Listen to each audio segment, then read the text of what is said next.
Desde el versículo 16. En las edades pasadas Él ha dejado a todas las gentes andar por sus propios caminos. Si bien no se dejó a sí mismo sin testimonio, haciendo bien, dándonos lluvias del cielo y tiempos fructíferos, llenando de sustento y de alegría nuestros corazones. Pero aún diciendo estas cosas, difícilmente lograban impedir que la multitud les ofreciera sacrificio. Entonces vinieron unos judíos de Antioquía y de Iconio, que persuadieron a la multitud, apedrearon a Pablo y le arrastraron fuera de la ciudad, pensando que estaba muerto. Pero estando rodeado por los discípulos, se levantó y entró en la ciudad. Al día siguiente salió con Bernabé para Derbe. Después de anunciar el evangelio a aquella ciudad y de hacer muchos discípulos, volvieron a Listra, Iconio y Antioquía, confirmando los ánimos de los discípulos, exhortándoles a que permanecieran en la fe y diciéndoles: es necesario que a través de muchas tribulaciones entremos en el reino de Dios. Constituyeron ancianos en cada iglesia, y después de orar y de ayunar, los encomendaron al Señor en quien habían creído. Pasando por Pisidia, vinieron a Panfilia, predicaron la palabra en Perge y luego descendieron a Atalia. De allí navegaron a Antioquía, desde donde habían sido encomendados a la gracia de Dios para la obra que habían cumplido. Al llegar, reunieron a la iglesia y les refirieron cuán grandes cosas había hecho Dios con ellos y cómo había abierto la puerta de la fe a los gentiles. Se quedaron ahí mucho tiempo con los discípulos. El culto pasado, ¿no? El domingo, que empezamos este capítulo 14, vemos donde Pablo y Bernabé continúan su predicación, continúan su viaje, su primer viaje de misión. Dicen que este viaje duró aproximadamente 2 años. Nosotros cuando salimos de viaje salimos una semana, 2 días, 3 días, 7 días, ya parece largo, ¿no? Ellos salieron por 2 años, ¿qué les parece? 2 años haciendo evangelización. Algunas veces estuvieron a punto hasta de morir predicando la palabra. La gente se le oponía en algunos lugares, pero en otros lugares también ellos eran bien recibidos. Siempre encontraron dificultades. Pero lo interesante cuando uno ve este capítulo 14, que en cada dificultad, la dificultad hacía que ellos puedan salvarse. Por medio de la dificultad ellos podían salvarse de algo y después de esa dificultad Dios abría las puertas en otro lugar. O sea, las dificultades son, ¿cómo se puede decir? Cosas preparadas por Dios para que continúe la palabra. Bueno, para hacer un pequeño resumen de la primera parte que vimos en el capítulo 14, por ejemplo, en el versículo 9 dice, este oyó hablar a Pablo, el cual fijando en él sus ojos y viendo que tenía fe para ser sanado, dijo a gran voz, levántate derecho sobre tus pies, y él saltó y anduvo. Entonces, mientras Pablo predicaba, dice que había una persona que estaba atento a su palabra, dice. Estaba escuchando atentamente y que dice ahí, tenía fe para ser sanado. ¿Qué es fe? Fidelidad a la escritura. ¿Cómo viene la fe? La fe viene por el oír la palabra. ¿Cómo es que una persona podría, escuchando la palabra, tener fe? A menos que Pablo esté hablando de que qué es el problema del pueblo, por qué llegan las enfermedades, por qué llegan los sufrimientos, por qué llegan los dolores, porque abandonaron la palabra, la ley de Dios, los mandatos de Dios. Cuando una persona está escuchando la palabra, está regresando a la palabra, entonces está creyendo. Entonces Pablo notó eso en el corazón de esta persona. Se nota la persona que está escuchando la palabra, que está captando la palabra y la que no. ¿Se nota o no? Sí, se nota. Nosotros tal vez no tenemos el nivel de Pablo de captar quién está realmente espiritualmente entendiendo la palabra de Dios. Pero él estaba notando. Y entre tanta multitud se puede ver que hay una persona que realmente estaba entendiendo la palabra. Y a esa persona le dice, levántate, versículo 10, dice, le dijo a gran voz, levántate derecho sobre tus pies, y él saltó y anduvo. Entonces, ¿qué pasó? Cuando él empezó a andar, la gente empezó a mirar, a maravillarse. ¿De qué? Del milagro. ¡Milagro! ¡Ocurrió un milagro! Solamente le sorprendió el milagro. Entonces durante no sé cuánto tiempo Pablo estaba predicando, nadie estaba pendiente de eso. Cuando ocurre el milagro, empieza a reaccionar la gente. ¿Y qué dice acá en el versículo 11? Entonces la gente, visto lo que Pablo había hecho, alzó la voz diciendo en lengua licaónica. Esto quiere decir que tal vez Pablo no entendieron muy bien lo que dijeron. Dioses bajo la semejanza de hombres han descendido a nosotros. ¿Ustedes creen que si estas personas estarían escuchando lo que Pablo decía, hablarían así? Estarían diciendo esto. Si ellos están hablando sobre la ley, sobre la palabra, sobre la restauración de Israel, de repente ve este milagro y ellos dicen, oh, dioses han venido. Quiere decir que ellos no entendían lo que Pablo estaba diciendo. Ellos no estaban captando la palabra de Pablo. Por eso no podemos pensar que este que fue sanado fue por algún milagro, algún beneficio personal de Pablo que fue sanado. Fue porque esa persona sí entendió la palabra de Dios, sí captó el mensaje de Pablo y por eso el poder de Dios llega a su corazón. Pero estas demás personas, se ve que estaban ahí también escuchando y hacían de que entendían. Ay, qué interesante, qué interesante. Pero al ver el milagro, ellos se dieron vuelta, volvieron atrás. Empezaron a idolatrar a Pablo y a Bernabé. Versículo 12 dice, y a Bernabé llamaban Júpiter y a Pablo Mercurio, porque este era el que llevaba la palabra. Júpiter y Mercurio son dioses griegos, ¿no? Su nombre eran, ¿cómo era que dije la pasada? Zeus y Hermes. Zeus y Hermes. A Júpiter su nombre correcto es Zeus y Mercurio es Hermes. ¿Y quién es Hermes? Era el dios que interpretaba el lenguaje divino. Los griegos tenían un dios que lo llamaban Hermes, que significaba el Dios que interpretaba el lenguaje divino, el que hacía que el hombre pueda captar el mensaje divino de Dios. Ese era Hermes. ¿Y a quién le confundieron con Hermes? Con el apóstol Pablo. Hoy en día todavía siguen confundiéndole a Pablo con Hermes. ¿Por qué?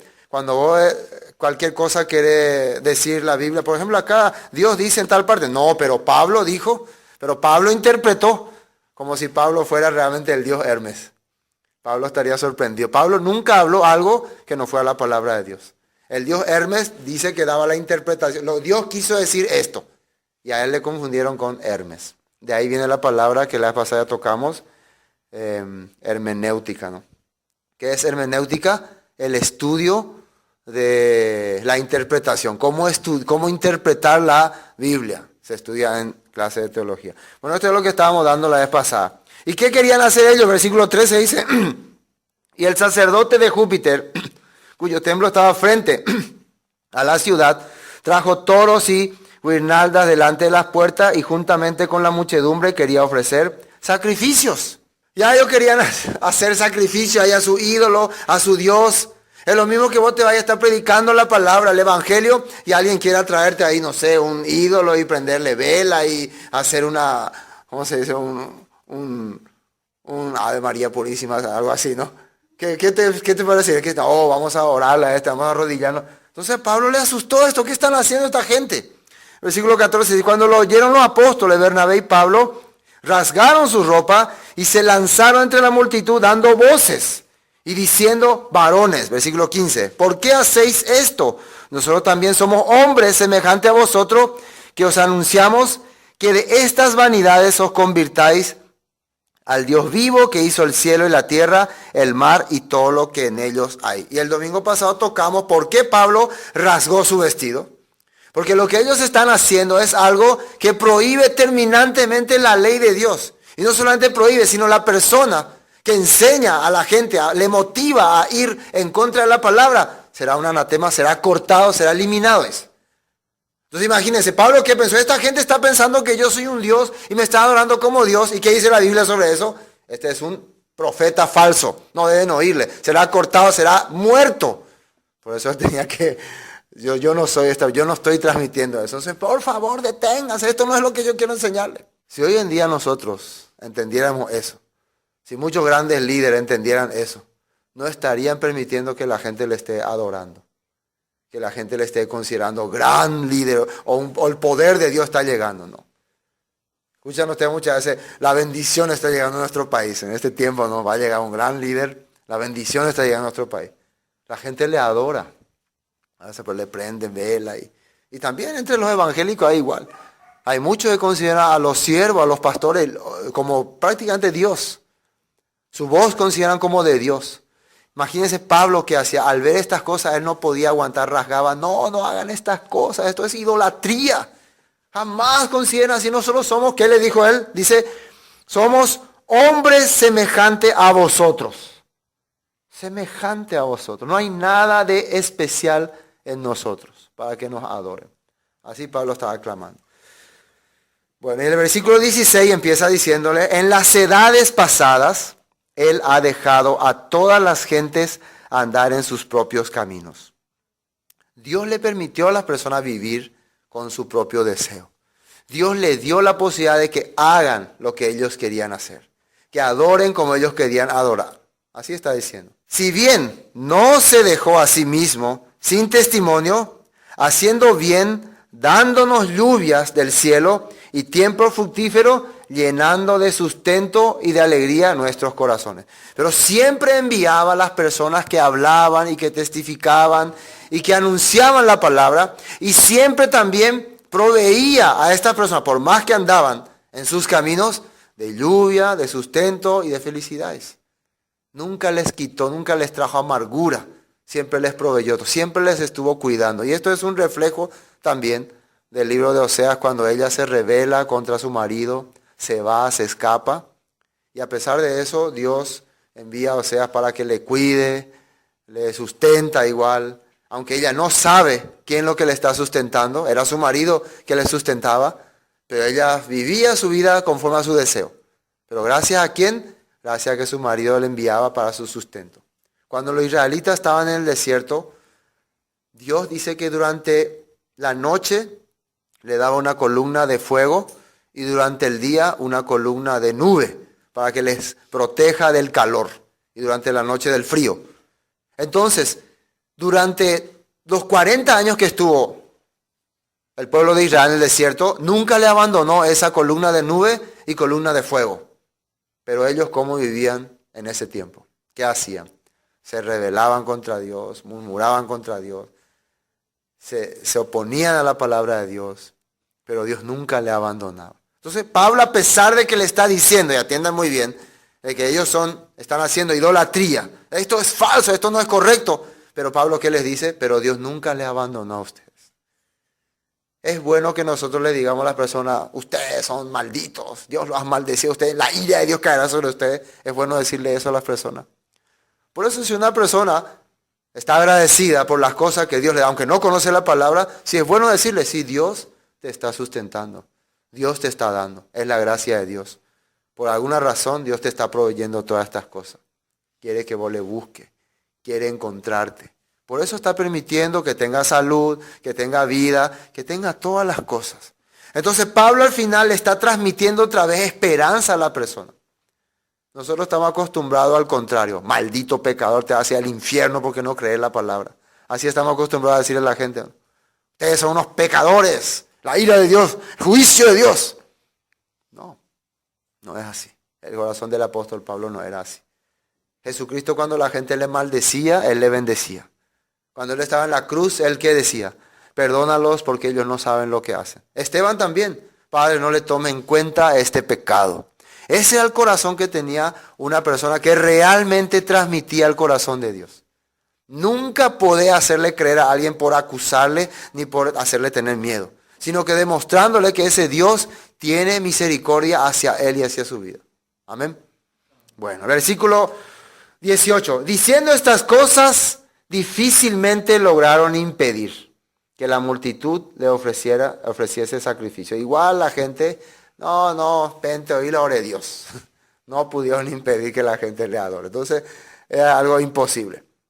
Versículo 19. Entonces vinieron, y ahí empieza el problema, unos judíos de Antioquía y de Iconio que persuadieron a la multitud y habiendo apedreado a Pablo, le arrastraron fuera de la ciudad pensando que estaba muerto.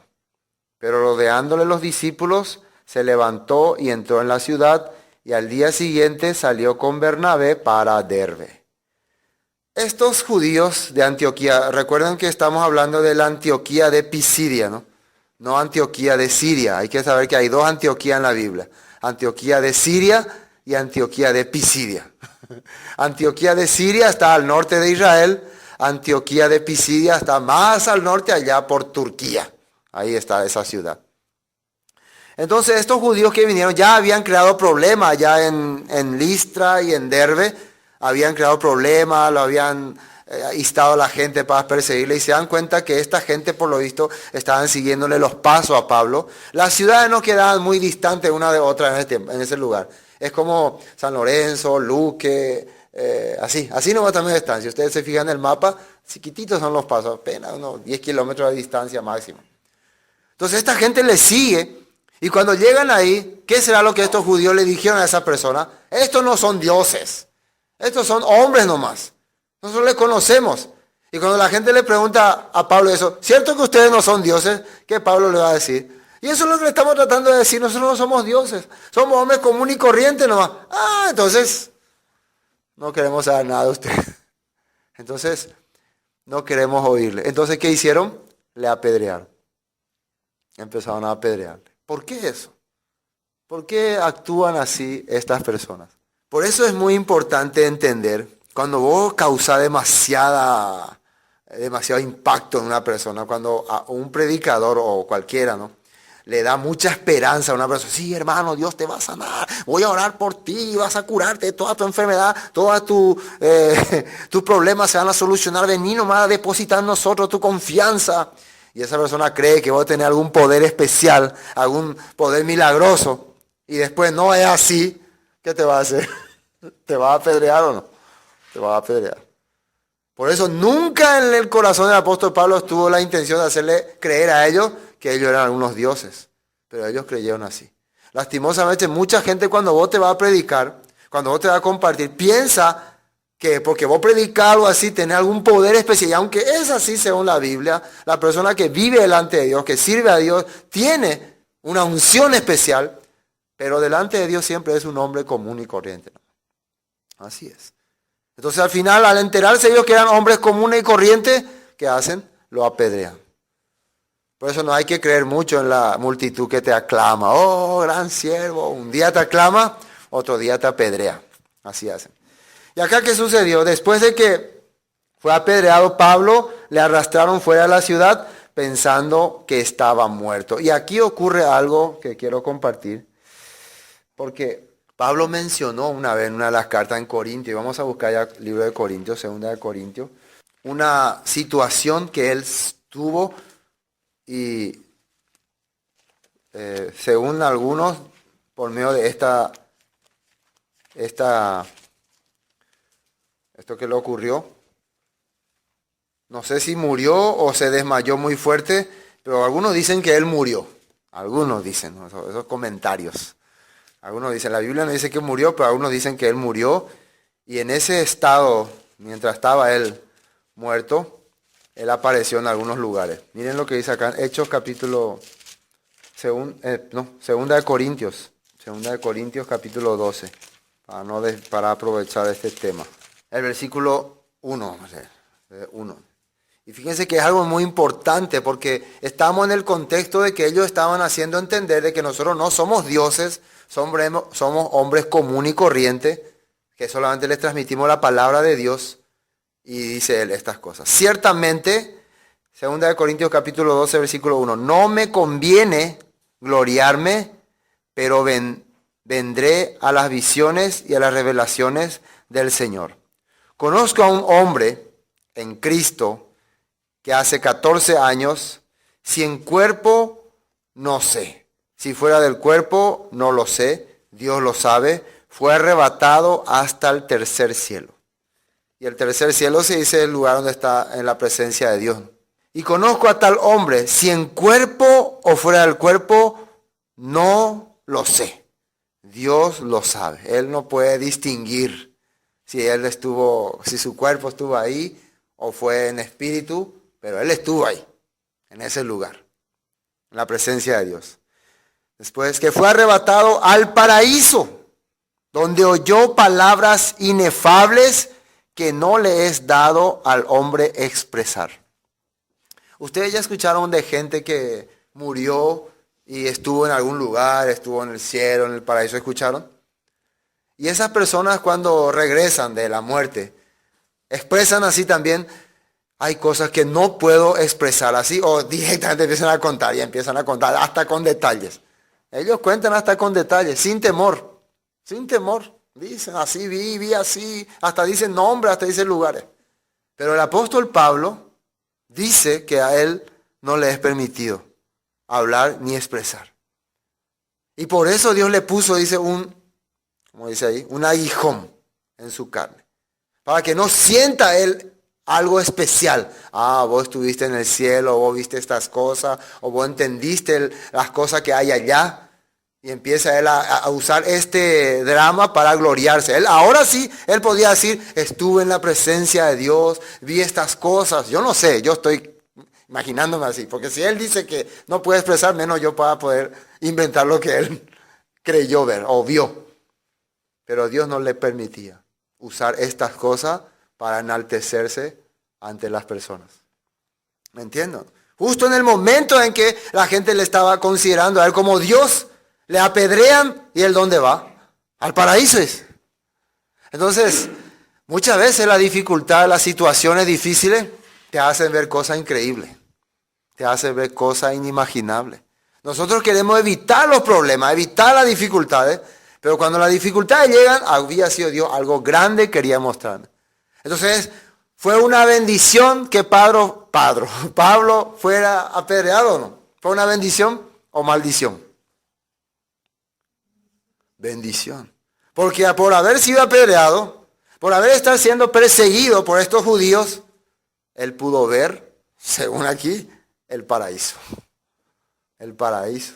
Tanto nos gustaría a nosotros ver también esas cosas o contemplar. ¿Nos gustaría o no? No sé. ¿Quién quiere ser apedreado?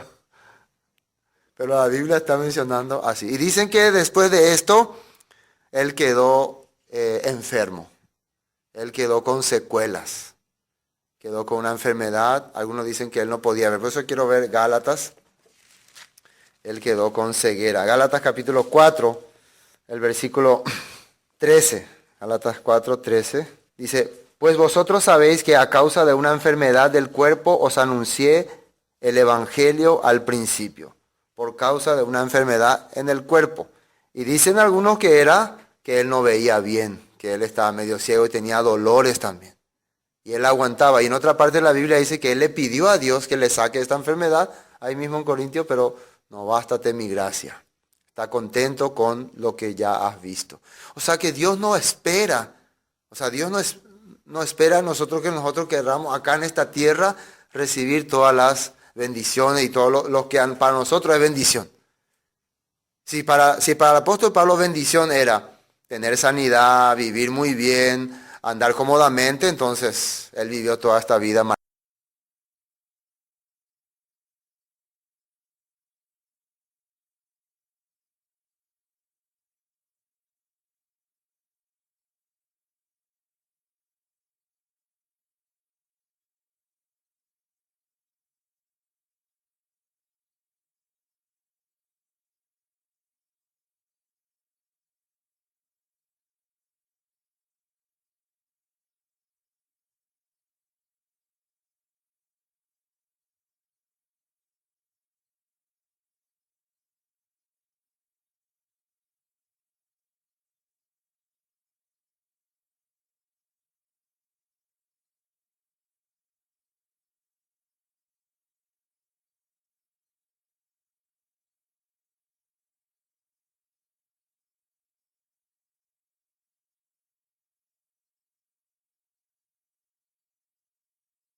maldito delante de Dios, si es que eso era bendición.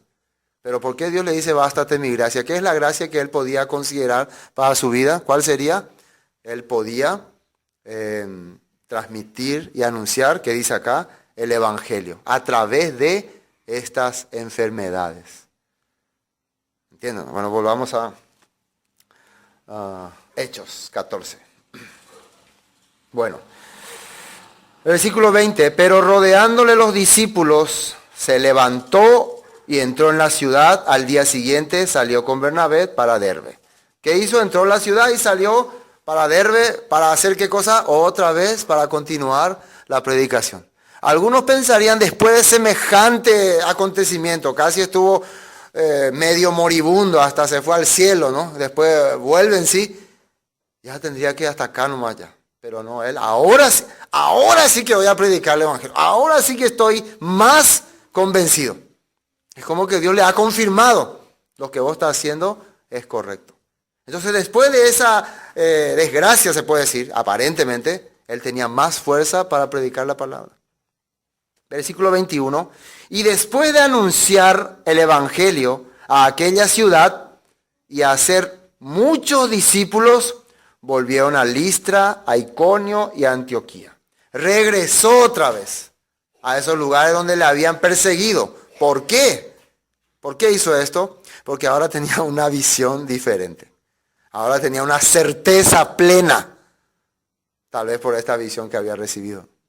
Pero él no contaba estas cosas. Recuerden, había un aguijón, alguien que le impedía. Él no podía hablar estas cosas que él vio, pero sí podía decir que es seguro. ¿Por qué? ¿Vos viste? No, pero es seguro, tienen que creerme. Ahora sí estaba convencido. Por eso podía dar su vida. Y acá algo interesante, si anunciaba el evangelio, si uno anuncia el evangelio, ¿qué tiene que producirse? Según esta palabra, ¿qué se produce cuando va a anunciar el evangelio? Muchos discípulos. ¿Qué se produce? Muchos discípulos. ¿Por qué cuando mucha gente anuncia el evangelio no se produce muchos discípulos? ¿Qué es lo que está anunciando? ¿Qué es anunciar el evangelio? ¿Qué es muchos discípulos? ¿Es igual muchos miembros y muchos discípulos? ¿Son la misma cosa? No. Por eso yo quiero ver algunos textos para entender quiénes son discípulos. Y lo que Dios busca es discípulos, no multitudes de personas. Discípulos tienen que formarse. Entonces, cuando se predica el evangelio, si realmente se está predicando el evangelio, tienen que aparecer los discípulos. Si no están apareciendo los discípulos, quiere decir que se está predicando un falso evangelio. El famoso falso evangelio que hablaba Pablo en Gálatas. Vamos a Isaías, libro de Isaías, capítulo 8. Isaías capítulo 8, versículo 12 vamos a leer para entender mejor. 8:12. No llaméis conspiración a todas las cosas que este pueblo llama conspiración. Ni temáis lo que ellos temen, ni tengáis miedo.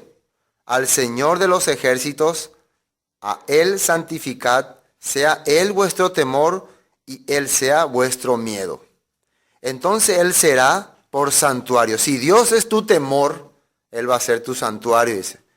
Pero a las dos casas de Israel, por piedra para tropezar y por tropezadero para caer y por lazo y por red al morador de Jerusalén. Esto está hablando Isaías porque aquel pueblo estaba pensando rebelarse contra el rey de ese tiempo. Porque estaban pensando, este rey no quería hacer alianza con un país porque estaban ellos teniendo temor de que Siria les iba a atacar. Entonces algunas personas le decían, haz alianza con tal país, con Egipto. Y el profeta Isaías le dijo, no hagas alianza, tienes que confiar en Dios. Pero Dios no te va a ayudar. Así es el problema. Confiaba en Dios y la gente quería confiar en el hombre. Entonces querían hacerle un golpe de estado al rey de ese tiempo, el rey Ezequías. Versículo 15 dice, y muchos tropezarán entre ellos y caerán y serán quebrantados y se enredarán y serán apresados. Aquí ya está hablando lo que va a ocurrir con esa gente que en vez de confiar en Dios, quiere confiar en hombre, en la mano, en su fuerza. Entonces, ¿qué quiere Isaías que haga él? Miren lo que dice acá. Dios, ¿qué quiere que haga Isaías? Ata el testimonio, sella la ley entre mis discípulos. ¿Qué es lo que quiere que haga? Ata el testimonio y sella la ley. El testimonio son las 2 tablas que tenían los israelitas donde está escrito los 10 mandamientos, y la ley es la Torah, los 5 libros de Moisés. Esto tiene que tener la persona que va a confiar en mí. Por ejemplo, salteando en el versículo 20, 8:20 dice, a la ley y al testimonio. Si no dijeren conforme a esto, es porque no les ha amanecido. ¿Qué significa? Si ellos no están apegados o sujetos a la ley, a la Torah y al testimonio, a las tablas de la ley, a las tablas de los 10 mandamientos, no les ha amanecido, que no entendieron mi voluntad. Estos no son mis discípulos. Así simplemente, ellos no tienen nada que ver conmigo. Mateo capítulo 12. Mateo capítulo 12. Mateo capítulo 12, versículo 46. Fíjense aquí también algo muy importante que habla Jesús. ¿A quién se le puede considerar discípulo de Jesús? 12:46. San Mateo capítulo 12, versículo 46 dice, mientras él aún hablaba a la gente, he aquí su madre y sus hermanos estaban afuera y le querían hablar. ¿Quiénes estaban afuera? La madre y los hermanos de Jesús. Por favor, queremos hablar con él. Queremos hacerle entrar en razón. Queremos que vuelva a la casa. Queremos que deje esta locura de hacerse el hijo de Dios, algo así, ¿no? Siempre la familia quiere hacerle entrar en razón a alguien. Déjate de estas cosas, déjate de esto de predicar, déjate de estas cosas.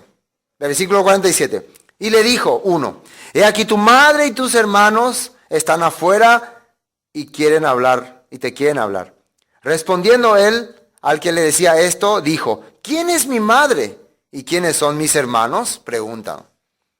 Y extendiendo su mano, ¿hacia dónde? Hacia sus discípulos. Así mostrándonos. Dijo, he aquí mi madre y mis hermanos. Así le mostró. Estos son mi madre y mis hermanos. Así él dijo. No es que estaba menospreciando a su familia. Él estaba haciendo entender quiénes son para mí, que soy el Salvador, los más importantes. ¿Quiénes son los de más importancia? ¿Y por qué? Dice, porque todo aquel que hace la voluntad de mi Padre, versículo 50, que está en los cielos, ese es mi hermano y mi hermana y madre. Ese es el que tiene contacto conmigo, mi discípulo, el que hace la voluntad de mi Padre. Es muy importante entender, ¿o no? ¿Quién es entonces realmente discípulo de Dios? Aquí al ladito nomás, San Mateo 13:10. 13:10. Dice, entonces acercándose los discípulos le dijeron, ¿por qué les hablas por parábolas? ¿A quién Jesús le hablaba por parábolas? A la multitud.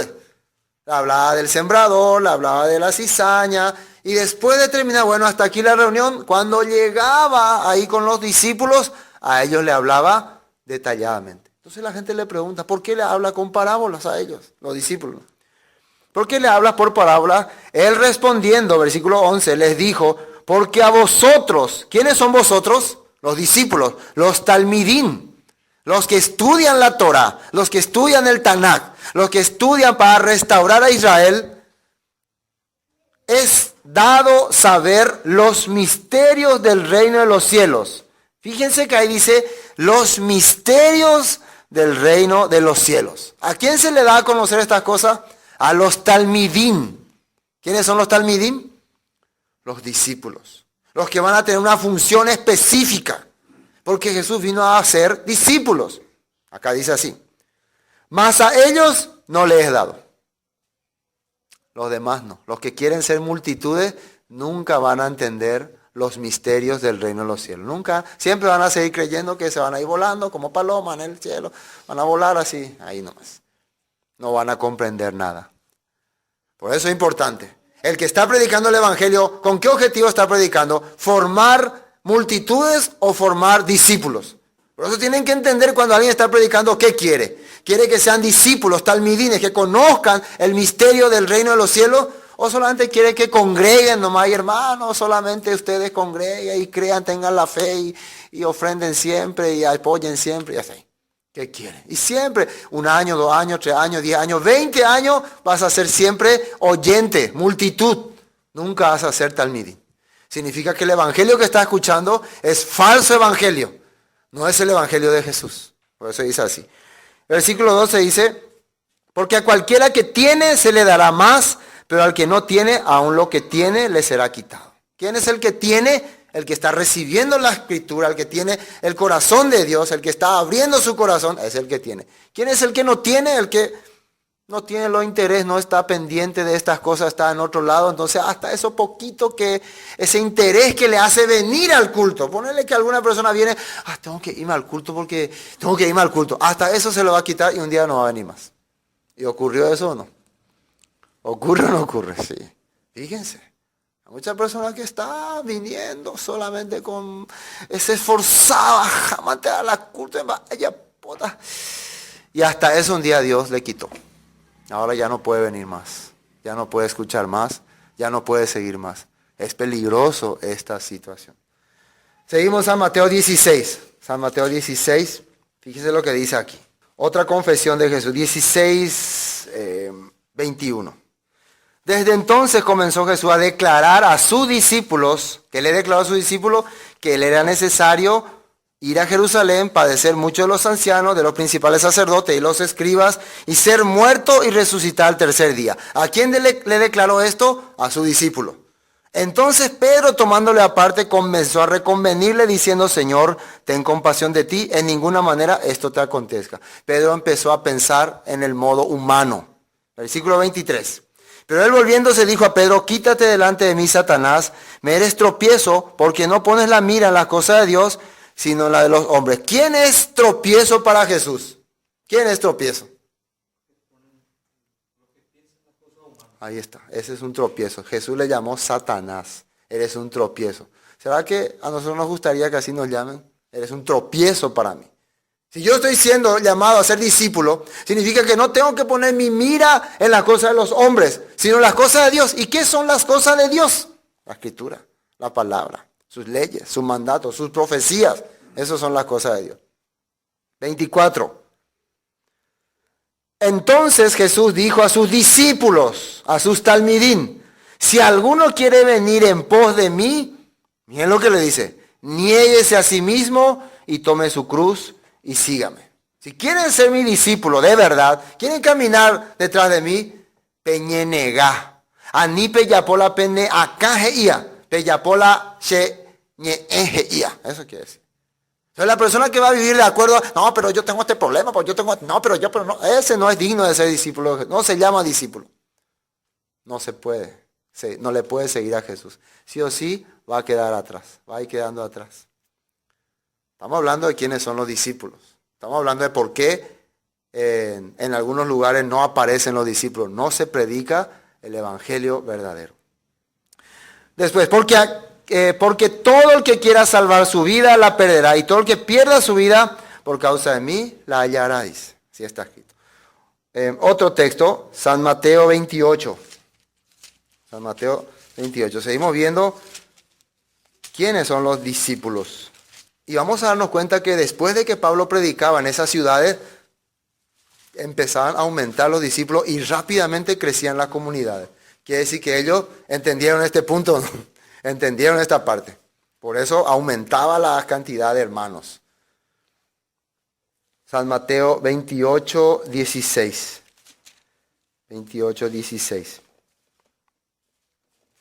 Pero los 11 discípulos se fueron a Galilea, al monte donde Jesús le había ordenado.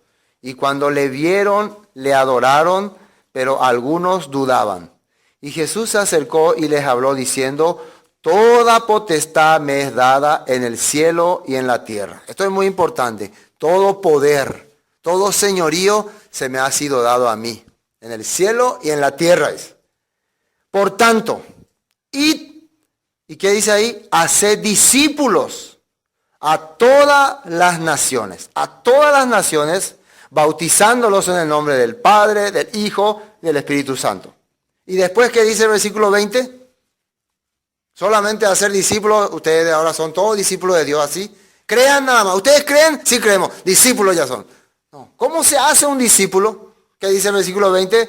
Enseñándoles que guarden todas las cosas que os he mandado, y aquí yo estoy con vosotros todos los días hasta el fin del mundo. Amén.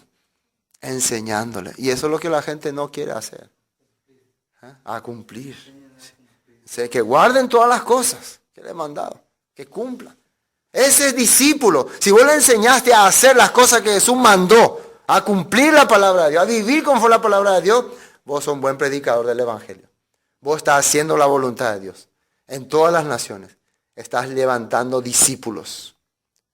¿Me entiendes? Si vos estás solamente enseñando ahí religiosos, te vas a dar cuenta. Se nota, ¿no? Cuando fomenta religiosos. Un montón de personas, pero no pueden ni una palabra expresar de la Biblia. No entienden qué es Torá, no entienden qué es reino de los cielos, no entienden qué es restauración, no entienden qué es Biblia. Nada no entienden. ¿Qué son? No son discípulos. Si una señora, abuelita, estaba escuchando y pudo expresar, entonces picoñandela Israel pelayajataina, ¿será que es difícil entonces esta palabra de entender? Ahí yo podía darme cuenta, no es difícil había sido. La según se anden de Haisha, según de le Haisha pe, de cual ni mo para le dice, ñande Israel pelayajata. Ahí David, la ñande reita, pero David Jesucristo ina. Él la ñande reita, él la ñande guiata ina. En día la ñande yaicota ina. Eso se puede llamar estar convirtiéndose en discípulo. Si es que cree esa persona eso, va a poder transmitirle a otra persona. Sencillamente. A ver, ustedes sabían dónde es lo que nosotros vamos a estar, cuál es el reino de los cielos, y ahí empieza el debate. Cuando no puedan más entender, van a ir ya a una persona que le aclare y le explique la Biblia. Eso se llaman discípulos. Un texto más, Hechos 6. Hechos 6. Hechos 6, 7.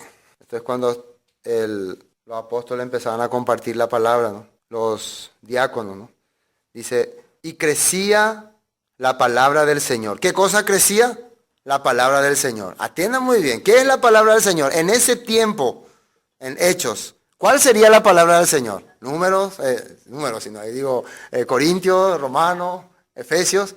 ¿Cuál sería la palabra del Señor en ese tiempo? La Torá, los profetas, los salmos. Eso sería la palabra. Y crecía, dice. ¿Qué quiere decir que crecía? La gente empezaba a comprender. Esas personas que antes no conocían mucho de escritura empezaban a entender. Por eso está escrito en Deuteronomio, estamos tan acostumbrados con el Brit Hadashah que solamente eso sacamos. Ahora entiendo por qué salía en Génesis así, ahora entiendo por qué el número dice así, por qué el profeta dice así. Eso es crecer la palabra. Ustedes se dan cuenta, si acá está creciendo la palabra, el comentario se nota. Ya la gente empieza a entender quién era el profeta Isaías, quién era Amós, quién era Oseas, quién era Pablo. Empiezan a entender ya, empiezan a comentar ya eso. Cuando no hay palabra, cuando no crece nada, algunos ni la Biblia no entienden, ni dónde comienza, ni cuál es la mitad. Entonces cuando empieza a crecer la palabra, ¿qué aumenta? Dice ahí. Y el número de los discípulos se multiplicaba grandemente en Jerusalén. También muchos de los sacerdotes obedecían a la fe. También muchos ya empezaban a comprender estas cosas. Ahí crecían los discípulos. Personas que estudiaban la Torá. Esos son discípulos. Talmidín. Personas que se dedicaban a querer comprender. Y aumentaba. Se reunían ahí. Eso es lo que la Biblia menciona como anunciar el Evangelio. Bueno, volvamos a Hechos 14, ya estamos ahí cerquita. Entonces, versículo 21 dice, después de anunciar el Evangelio, ahora sabemos que después de anunciar el Evangelio a aquella ciudad y hacer muchos discípulos, volvieron a Listra, a Iconio y a Antioquía. Regresaron otra vez, confirmando, aclarando, compartiendo y aumentaban los discípulos. ¿Qué quiere decir? Aumentaban la gente que venía para querer aprender la palabra. La gente realmente en nuestra sociedad, lo que las personas buscan, no es la palabra, buscan un psicólogo, un psiquiatra muchas veces, un médico de cabecera. Eso buscan. Alguien que les solucione sus locuras mentales. Eso es lo que buscan las personas. Piensan que el pastor es un psiquiatra o un psicólogo. No buscan a Dios. Por eso no pueden encontrar su palabra en sus corazones. Entonces, ¿nosotros queremos terminar en este mundo, en este sistema? ¿O queremos realmente ser parte de ese reino celestial? Dice que el que pierde su vida por causa de mí y del evangelio, la hallará. Dice, ¿qué es perder? A pesar de que tengo tanta dificultad, tanta situación, yo me voy a dejar de esas cosas. Yo voy a aprender la palabra de Dios. Si yo me voy a estar preocupando, ahí, mi situación aquí, mis locuras mentales aquí, entonces me voy a quedar aquí. Acá va a terminar mi mundo. Pero si yo decido olvidar esto y empiezo a pensar en ese mundo venidero, en ese reino que Dios me está preparando, es como perder mi vida aquí, pero ganar realmente una vida correcta. Eso significa creer, aceptar la palabra de Dios. Amén. 22, Hechos 14, 22. Confirmando los ánimos de los discípulos, exhortándoles a que permaneciesen en la fe y diciéndoles, es necesario que a través de muchas tribulaciones entremos en el reino de Dios. ¿Qué es lo que uno tiene que hacer para que la iglesia tenga fuerza? Dice, confirmar los ánimos. ¿Cómo se confirman los ánimos? Cuando Jesús se encontró con una mujer medio desanimada, ¿se acuerdan? San Juan capítulo 4. Desanimada, sin esperanza, ahí no sabía ni qué iba a ser su vida. ¿Cómo le animó Jesús? Le dijo, anda a llamarle a tu marido y venía acá, le dijo. Y ahí ya ella no podía más solucionar su problema. Yo no tengo marido, y bien dijiste, no tengo marido, y ahí empieza el relato. Después ella empieza a darse cuenta, tú me parece que eres un profeta. Y empieza a comentar ahí la forma en que hay que adorar. Nosotros creemos que hay que adorar así, y ustedes los judíos creen que hay que adorar así. Y después Jesús le dice una palabra clave. ¿Qué tipo de adoradores busca a Dios que le adoren? Dice. Los que le adoran en espíritu y en verdad, dice. Tales adoradores busca al Padre que le adoren. ¿Qué significa eso? ¿Qué es adorarle a Dios en espíritu y en verdad? Espíritu, manifestación en su palabra. Verdad, creer lo que está escrito. Adorarle a Dios en verdad es escuchar, es entender, es confirmar su escritura. Eso es adorarle en espíritu y en verdad. Entonces yo quiero darle ánimo a los hermanos. Ánimo, hermano Perecola, ánimo. Tengo que darle la verdad. Tengo que darle la escritura. Tengo que mencionarle lo que Dios dijo. Y eso le va a dar ánimo. Eso es exhortándole, animándole. ¿Entienden? Y también, ¿qué consecuencia trae esto? Miren el ánimo que le voy a dar. ¿Qué dice acá? Exhortándole a que permaneciesen en la fe y diciéndoles, es necesario que a través de muchas tribulaciones entremos al reino de Dios. Les quiero avisar nomás que a través de muchas dificultades vamos a lograr un día estar ahí. Entonces me desanimaste totalmente, ¿no? Entonces tengo que decirle la verdad. ¿Qué es adorar en espíritu y en verdad? Va a haber muchos problemas. Van a venir muchas dificultades. Van a venir muchas situaciones difíciles. Eso es la verdad. No se preocupe, hermano. Ñandé, ya triunfata, ya ganata, ñandente, por ahí la fe ya le coa. No, con nuestra fe vamos a vencer al mundo. Vamos a conquistar naciones. Vamos a vencer. Así. Ese es hablador. Esa no es la verdad. La verdad es que realmente empiecen un poco a hacer conforme a la escritura o gusta el problema. O gusta la dificultad. Vienen las situaciones difíciles. A ver, quiero ver un texto en Hechos capítulo 5. Ahí nomás en Hechos capítulo 5. Fíjense. Hechos capítulo 5, versículo 41. Esto es cuando empezaron ellos a compartir, ¿no? Pedro y Juan, y eran perseguidos. Y miren qué corazón tuvieron ellos. Y ellos salieron de la presencia del concilio gozosos de haber sido tenidos por dignos de padecer afrenta por causa del nombre. A ellos se le había golpeado, se le había azotado, se le había amenazado, pero ¿qué corazón ellos tuvieron? Estaban gozosos, porque esta persecución era por causa de anunciar el nombre de Jesús. Y todos los días en el templo y por las casas no cesaban de enseñar y predicar a Jesucristo. No paraban, aunque había problemas en sus corazones. Hechos capítulo 9. Continúa acá, ¿no? 16. Hechos 9, 16. Dice así. Porque yo le mostraré cuánto le es necesario padecer por mi nombre. Eso está hablándole Dios a Ananías acerca del apóstol Pablo. Lo que ahora Pablo va a experimentar es gozo, alegría, bendiciones, esperanza, o va a empezar a padecer. Va a empezar a aprender qué es padecer por el nombre de Jesucristo. Y quiero ver otro texto, Filipenses 4. Rápido, vamos a ir. Tenemos que entender todo esto. Filipenses 4. Tenemos que ver lo que la Biblia ha mencionado sobre este punto. Filipenses 4, versículo 12. Dice: sé servir humildemente y sé tener abundancia. En todo y por todo estoy enseñado, así para estar saciado como para tener hambre. Así para tener abundancia como para padecer necesidad. Cuando se lee esto, amén, dicen los hermanos, ¿no? Estamos preparados, hermanos, para padecer, amén. Pero cuando llega la situación, no, ya mi corazón se va, totalmente se desvía. Esto es lo que realmente necesita entender un verdadero discípulo, un discípulo de Dios. Segunda de Timoteo, capítulo 3. Segunda de Timoteo, capítulo 3, versículo 12. Y esto es para nosotros directamente. Y también, todos los que quieren vivir piadosamente en Cristo Jesús padecerán persecución. ¿Hay alguien aquí que quiere vivir piadosamente? Nadie respondió.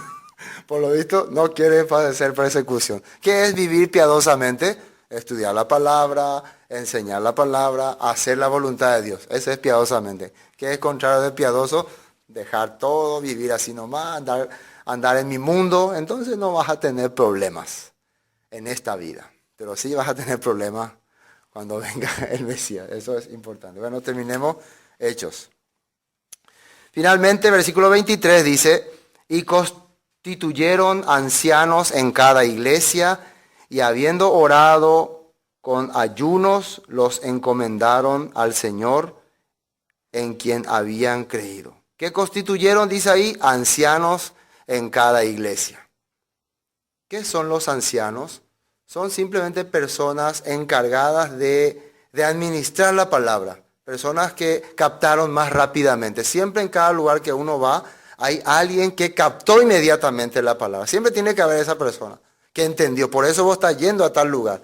Por eso hay que enfocarse mucho en esas personas que están entendiendo la palabra, porque después, cuando vos regreses de ahí, ellos son los que van a administrar. Entonces acá dice que inmediatamente ya había ancianos, ya se estaban formando las comunidades. ¿Por qué? Pablo no fue y llevó un evangelio aguado, un evangelio mezclado. Fue y llevó un evangelio puro. ¿Ustedes creen que si nosotros llevaríamos el evangelio puro y verdadero como Pablo llevaba, sí o sí se van a formar discípulos en todos los lugares? Si ustedes empiezan a compartir, a aprender primero y a enseñar realmente la palabra a su máxima expresión, sí o sí va a haber cambio en las personas. Y eso está comprobado. En donde vamos, eso se ve. La gente está deseosa de conocer la verdad. Amén. Y acá dice, pasando, versículo 24, luego por Pisidia vinieron a Panfilia, y habiendo predicado la palabra en Perge, descendieron a Atalía. De allí navegaron a Antioquía, desde donde habían sido encomendados a la gracia de Dios, para la obra que habían cumplido. Regresaron a Antioquía, según algunos comentan, después de 2 años.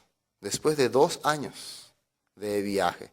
Y hubo grandes resultados. Por eso que cuentan acá ellos, versículo 27, y habiendo llegado y reunidos a la iglesia, refirieron cuán grandes cosas había hecho Dios con ellos y cómo había abierto la puerta de la fe a los gentiles. Eso es lo más importante, que ellos podían testificar. Dios está abriendo otra vez la puerta. ¿La puerta de qué?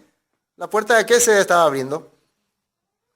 La puerta, nosotros no entendemos qué puerta, ¿no? ¿Qué puerta es lo que estaban abriendo ellos? ¿A dónde estaban entrando estos gentiles? Al pueblo escogido de Dios. A Israel estaban retornando. Por eso eran las ovejas perdidas de Dios. Y se quedaron allí mucho tiempo con los discípulos. ¿Con quién uno quiere quedarse mucho tiempo? Con los discípulos. O con las multitudes. ¿Será que un pastor se sentiría feliz estando solamente rodeado de multitudes? De gente que, amén, pastor, sí, pastor, oh, pastor. Ese no es felicidad. Un siervo, un predicador, un hermano está contento con los discípulos. Esos son su familia, dice. Es como cuando nosotros con nuestra familia nos sentimos libres, podemos decir las cosas con confianza. Así también con los discípulos porque nos entendemos. Entendemos el lenguaje, así es. Pero cuando estamos en un lugar donde todo medio raro, ¿no? No anda y usted ahí. Sentate nomás como en tu casa. Sí. Medio apartado, lento. Pero en la casa uno se siente cómodo, ¿no? Ustedes cuando están en su casa se sienten cómodos. Ahí se sientan, sacan el zapato, alzan la silla a su pie. Estoy en casa. No solo estoy diciendo que acá venga y alce el zapato. Estoy hablando en el corazón, espiritualmente. Uno se siente cómodo. Todos los discípulos se quedaron mucho tiempo, los apóstoles, con los discípulos. ¿Quiénes eran los discípulos? Otra vez, Talmidim, estudiantes de la Torá. Si ustedes, para terminar, confiesan ser discípulos de Jesús, de Yeshua, son estudiantes de la Torá y del Tanakh. Esos son. Así que si yo digo que soy discípulo de Jesús, soy estudiante de la ley. A la ley y al testimonio. Si no fuera conforme a esto, no les ha amanecido. Ata la ley y el testimonio en el corazón de mis discípulos. Así le dijo Dios a Isaías.